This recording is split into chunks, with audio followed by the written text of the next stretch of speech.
Hi folks, welcome to my Pit Retro Journal. What I'm going to talk about today is I'm going to give you sort of an introduction to the QL for someone that has never used it. And the reason why is because I've discovered both through my channel and also on the QL forum there's new people coming into using the QL, or people that haven't used it in over 25 years. They're coming back to it and they sort of don't know what's the current state of it, but especially any new users. The QL is such a rare beast that it's you come into it and you might end up being a little lost on, like, well, how do I use this machine? So I'm going to do several parts. So this part today is really more about, once you get yourself a QL, what else do you need to get going? And what's sort of the bare bones system you can start using it. And then I'll also show you a little bit plugging this into the monitor, how to use it. What are some of the fundamental things you can do right off before you buy any software? And so, so this is the beast. Now this is the American version and how it differs from the European version. If you take a look at it, it has these DB9 ports. The European version also, it has channels 3 and 4 for VHF, so the TV signal is obviously NTSC. But the European version is going to have really odd connectors that you get. And that's probably the one you're going to most likely be able to get, because when you find, it's rare to find an American or a US version. The German versions actually have the same back part as well, but again, for whatever reason, European and especially UK versions have those British telephone jacks. So so let's say you were able to find this on eBay. And I mean, when I bought my Amiga 600, I kind of found that the A600 and the QL, it seemed like they were going for similar prices. Now, again, finding one in the US is a little bit trickier, but they do list them, and you can get them. And they're, you're not going to get them for $50, but you're not going to spend $500-600 on them either. Maybe a couple hundred if you get a good deal on it. But it may not come with anything else. But if it does, it may come with a power supply, which is this thing up here. But it may have a UK plug on it, or a European plug on it, and have 240 volts, so it's not as usable. So one of the first things you're going to have to get when you buy one of these machines is a power supply. And they have unique voltages. There's some AC voltage and DC voltage. It's even different from an Amiga. If you saw my Amiga video recently, I took a Cisco power supply and got it to work with that. These are even trickier, but there is a Charlie Engel from New Zealand has created this miniature version of the QL power supply. And what's cool about that is it has the right voltages and it has the right plug, but it uses a wall adapter, 9 volts, that you plug in here, and then it'll create all the appropriate voltages. You even have the reset switch, and the 3D printed case kind of matches it's like a miniature version of the QL power supply. And it's about $35 US dollars, I think, plus shipping. So it's pretty decent price, and it works well. On Charlie Engel, you can get this, I think, directly from his website, or Tindy is another place. I forget where I got it from, but I'll put it in the description where you can find these. Links and where you can find this. So once you have power, you're almost good to go. The other thing you need, since the QL, unlike the Spectrum, you can't just load programs from an audio cassette. You actually, it doesn't have that feature built in, so you actually have to use these micro drives, right? I've shown them on my channel as well. Now, you can actually get these still on eBay, and you can find some refelted ones, and they're not horribly expensive. But I think the other issue is, once you have them, if they don't have any software on them, how do you get software on there? Now, back in the 90s, what I used to do is put a serial cable connected to my Mac at that point, but PC, and then file transfer it over, and that's one way to get it onto these. Certainly the one issue is that the executable programs that actually you can exec to run have a header information that's not part of the file. One way that you can salvage that is if you can zip it up, or Although the problem with zip is it doesn't really run on 128K QL. But there's other ones. I used an archive program to where I could transfer a executable from an emulator over serial to this, and that works. So there's a nice little archive program that I've shown on my channel that allows you to create an archive, and it's like 3K in size. The archive program I can run pretty easily on the QL. It doesn't require extra memory. So yeah, that's one way to do it. But I think you're always going to be swimming upstream if you just use these micro drives. So a better thing to use is, again, another thing by Charlie Engle is this V drive. Now this V drive I sort of modded. I built my own case, and Charlie Engle's V drive generally is about this high. So I modded it to shrink the size of it. And then also I made this case which is reversible. So I can either have my V drive sitting, I think like this, next to the QL, where I move the feet to the bottom, the top on this side, or the way this is set up now is I can actually have it sitting nicely on top. And then if you'll notice that when I pull the SD card, it's actually upside down, right? But so I built this reversible case, and the mod's pretty easy. He added extra height so that it would fit in. He's got a 3D printed case that kind of conforms to the height and size of this, which is based off of the original microdrive cases for the QL, and also fits in the ZX Spectrum microdrive cases. But again, regardless of the case, the V drive is great because it's basically like the GoTech drive. It emulates the microdrives, microcartridges, the microdrives for the microcartridges at original speed. So you're not going to get any extra speed, but you can put as many microdrive images onto the SD card. But V drive and power, and you're good to go. Now you can also, I'll have another video where I'll talk about upgrade options. There's certainly expansion cards in here where you can add accelerator boards. You can add boards that give you disk interfaces and IDE interfaces. V drive is not the only SD one. You also have an internal one that gives you, instead of MD microdrive images, it gives you Winchester, which was the hard disk images, so you can have a large amount of space. The one issue is you're going to lose some of the 128K RAM because it needs to use it, whereas V drive, it's just a hardware emulation. The QL actually doesn't know anything about it and doesn't need to load anything in memory. You can also, so this is a ROM cartridge that you can stick on the back, and you can, these are pretty easy to grade. This is just a 16K EPROM chip, and I can use my EPROM programmer, which I did, to burn something onto that pretty quickly.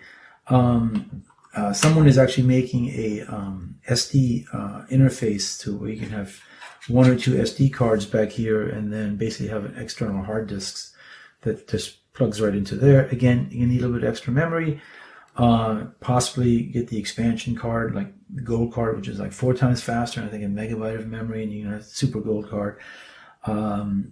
They also have what's called a backplane, so you can plug these cards in side by side, so you can have both. A gold card gives you a floppy disk interface, but it doesn't give you a hard disk interface. And then they have Qbyte, which gives you a hard disk interface.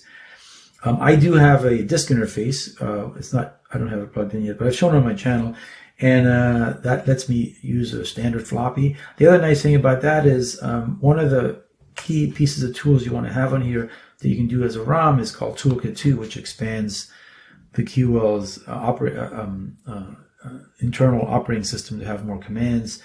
I use ICE, which is what this is, which gives me a graphical interface. If you use ICE, then you can't use Toolkit 2, although you can load Toolkit 2 on via memory, but then you lose about 13K of your available memory, and if you have 128K, you know 32 of it's already used for screen, so you're going to lose another 13. You're going to end up with about a little over 70K of memory left, and so you want to be very careful about what you add to this, because some programs want to use the full amount of memory. My disk interface that I have, which is about the size of this, actually has a subset of Toolkit 2 on, so I can actually have ICE, which is a graphical interface, running, and have part of Toolkit 2 running, which gives me the jobs commands and a parameterized executable commands, so I can run executables. But there's also tiny toolkits, like I've also shown, I think, on my channel, a 1K toolkit that gives you parameterized executable stuff. I don't know if it gives you the job commands, which is a nice thing to have. So there's lots of upgrade options. And if you don't want to spend money upgrading the QL, you can also go and get sort of a Spectrum Next-like card called the Q68, which is what this is. So the reason I actually didn't buy a gold card, a super gold card, is because I decided to invest in one of these. And this is very similar to the Spectrum Next. The one difference is it doesn't have a nice, I mean, the thing that makes the Spectrum Next nice is that it has a case and keyboard designed by Rick Dickinson, who designed this and the Atomic Sinclair 1000ZX81. And so you only get the board. It's about 23 times faster than a QL, and it has 4 megabytes of memory, and lots of things you can run in there. It has 2 SD cards, and they use the Win format, Winchester drive format, so you can have a lot of data on these. Again, that's an upgrade option, and I'll talk about the hardware upgrade options. But today I just wanted to talk about, if you buy a QL, you need to get a power supply, likely if it doesn't come with one, or if you're in a different country.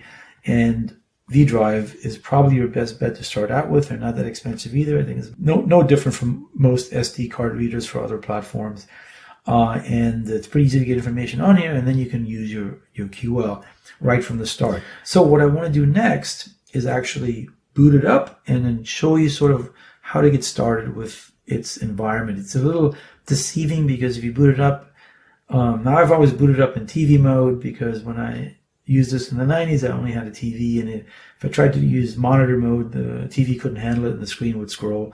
And so I'm just used to doing that. Modern monitors can actually handle monitor mode, although in mine, if I use it, I lose color, so I still use TV mode. So I'm going to show you TV mode, and it looks remarkably similar to maybe probably more like a Commodore 64 than it even does a Spectrum.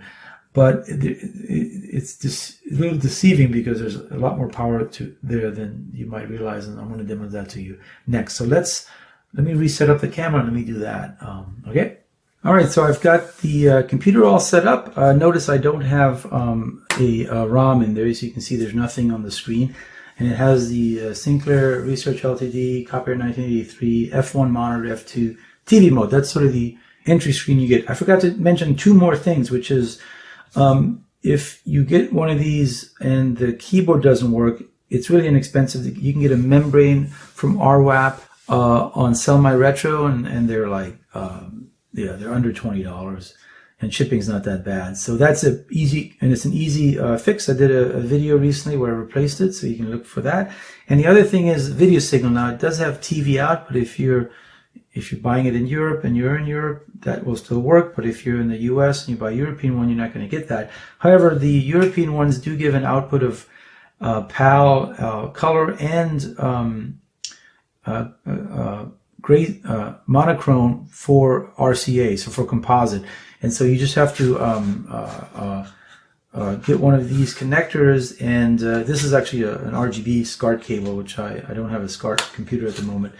But if you can take pins 1 and 3 and ground, and take an RCA cable, and you can actually get a nice color or monochrome composite out. This is a color composite out. I did have to mod mine because there was a US version, and for whatever reason it doesn't give color out. It just gives monochrome out, but it's still pretty easy to do. So let me move my camera now to the front, and then I'll boot up the machine. All right, so we're at the prompt. So again, if I hit F1, what it'll do is it'll give me the traditional 3-screen setup where I get a red screen, I believe, to the right, a white one to the left, and then the bottom is the input. But my monitor just doesn't handle F1 mode because it's trying to do PAL, so I get monochrome. So I'm going to do F2, and again, that's kind of how I used it back in the day, because I had a TV and it couldn't handle mono mode because it would just sort of scroll up and down.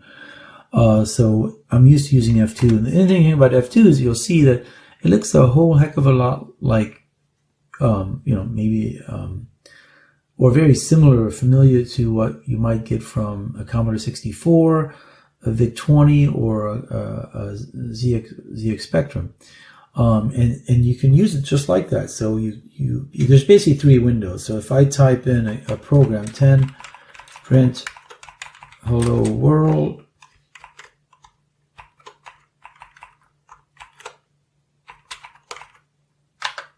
notice that the screen turns blue. It's because that's window 2. So window 2 is blue, window 1 is red, and window 0 is black. And I can actually show you. So clear screen 1 will clear screen number 2 will clear the second screen, which is on top of the first screen. And then if I do clear screen number 0, it's the bottom one. So those are the 3 screens you start out with. You type a program, it's displayed in screen 2, and its output goes on screen 1. So again, if I list it, and now if I go 20, go to 10, now if I run it, it shows it in red because it's printing out into window. So it prints out to window 1 by default, but listing just shows it in window number 2. Now you can change that, of course. So to break it, unlike the Spectrum where you would hit space, you have to hit Control Space.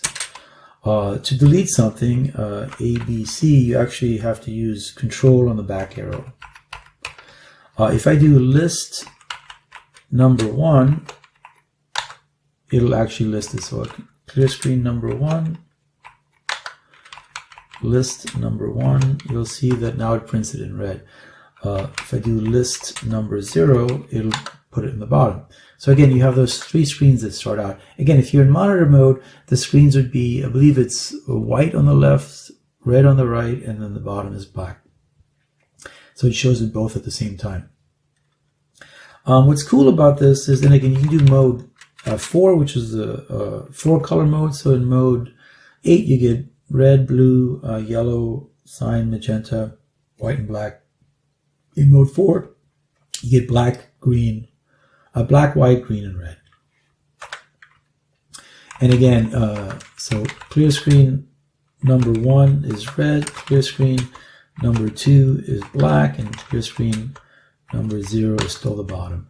All right, and so here, if I run this, I get 512 by 256, which is a nice resolution to see. All right, so the other cool thing I can do is I can actually, so again, so this works, it's pretty standard basic. It's not Microsoft Basic, but I mean, you could do anything you can do with Microsoft Basic. It's a bit extensible. It actually has procedures and functions you can define. And so it's called Super Basic. Hopefully you'll get a manual with it. If not, there's definitely online stuff. So you can use the QL very similar to a VIC-20 or a Commodore 64 or a Spectrum and start programming to your heart's content. You can even peek and poke things just like you can on those machines. Where the power comes in is that there's also sort of a disk operating system that's available because it has these micro drives.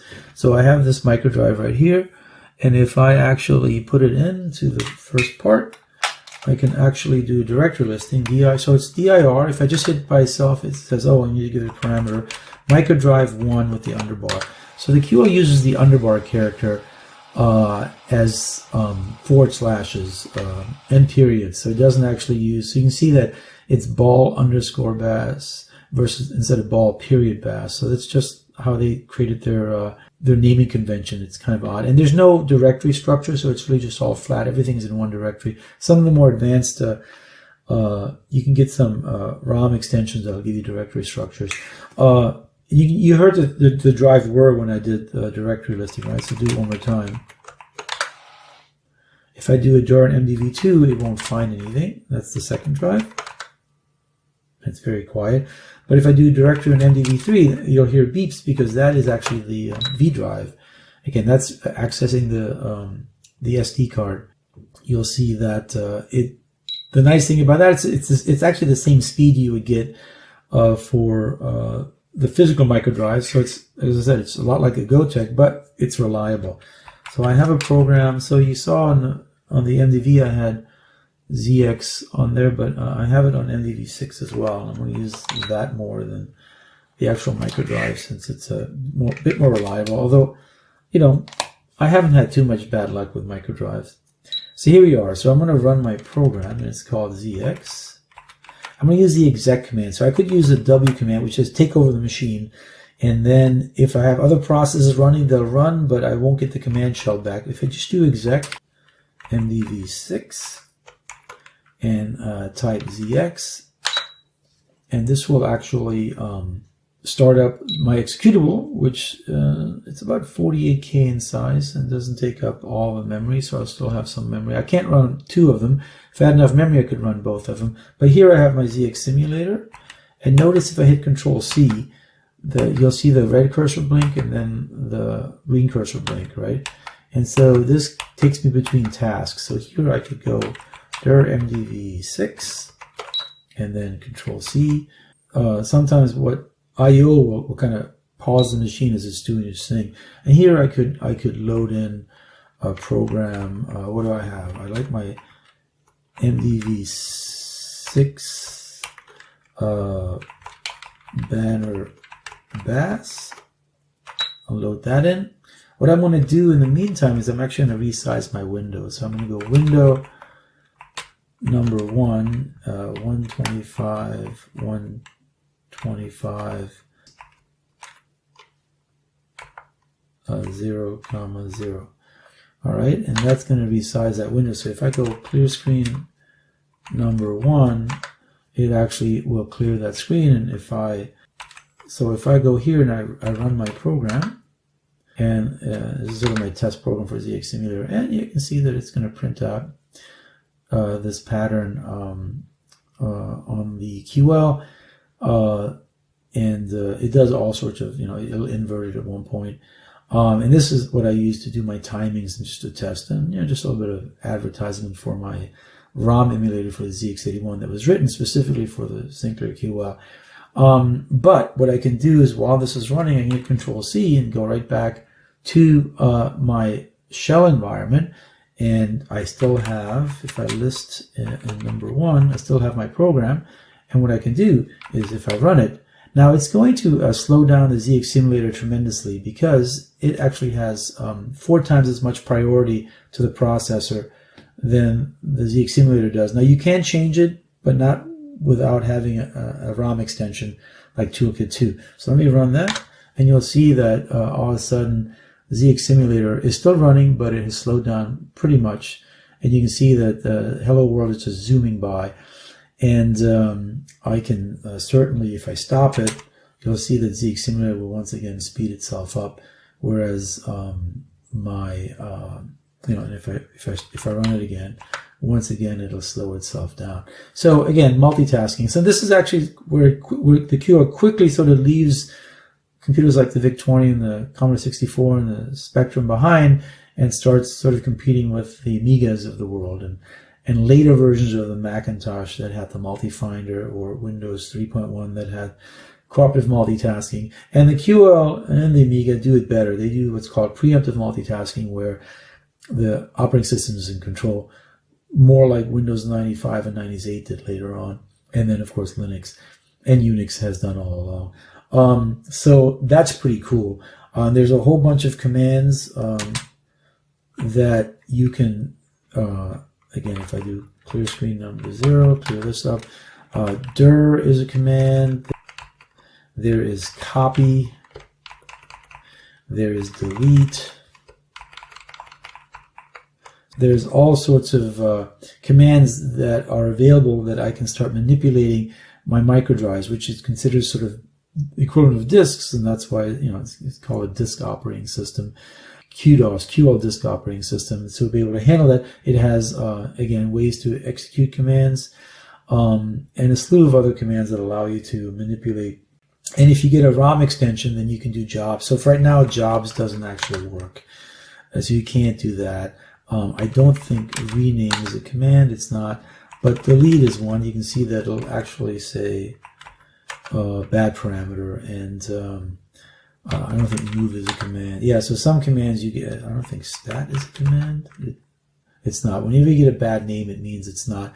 But those commands do come in if you add a toolkit, and there's plenty of toolkits out there you can add Toolkit 2 by the creator, Tony Tebby of QDOS, is the best well-known one. But yeah, so again, you can use the QL like you would Commodore 64, VIC-20, or a Spectrum, or whatever other computer that in the early 80s, but it has the power of an Amiga or the later Macintosh with its multitasking operating system. You can add a GUI shell on there. Its shell, ICE, is not as good as Amiga's, but it's kind of more like the Atari ST's GEM, which is not my favorite. The one thing I like about the ICE, the QL's interface, that I don't like about the Amigas is that it shows an icon for every file, so it doesn't hide anything from you, which is kind of nice. But in any case, I just wanted to give you sort of a quick rundown on using the QL and some of the things you can do. There's certainly lots of online documentation. It's a fantastic machine. I recommend you give it a try if you can. And I will, let's see if I should rerun this. Boom. Let's do both. And I will end here with my QL ZX Simulator demo running on here. And back here, showing you that I can still type. And thanks for joining me. If you have any questions, feel free to leave a comment below and I'll answer them. You can also, if you go to the ZX Simulator site, you can find my email, and you can email me as well to give you some feedback on the QL. I'd be happy to help you. You can also go to the QL forum. There's lots of friendly people that want to show you and share with you how the QL works, so do that as well. But I'll end here for today, and there'll be other episodes on the QL coming up. So if you want to learn more about specifically how to get started, I'll have a few more parts to this series, and hopefully I'll get more folks into the QL. So I'll see you next time.